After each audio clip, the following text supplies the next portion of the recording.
সবাই কেমন আছেন? আশা করি সবাই ভালো আছেন। এই যে পাটিগণিতের সূচকাঙ্ক বার্ষিক 12 বছর মুনাফায় কত বছরে 10,000 টাকার মুনাফা 4800 টাকা হবে।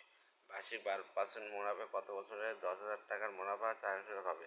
আমরা জানি কি সূত্র থেকে করবো, যেটা সহজ নিয়ম সেটা করবো। আমরা জানি আই সমান পি এন বাই 100। এখানে আসল পি সমান 10,000 টাকা আর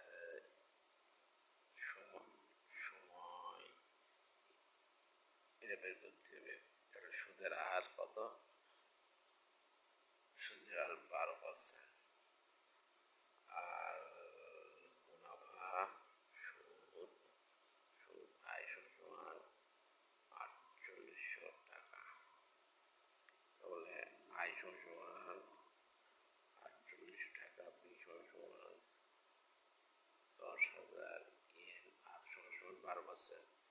12%-এর জন্য এই যে 100 হয়েছে। শূন্য শূন্য কেটে যায়, এটা কেটে যায়।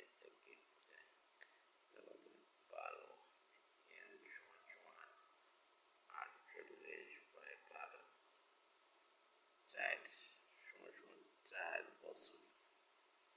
অ্যান্সার 4 বছর। Thank you so much.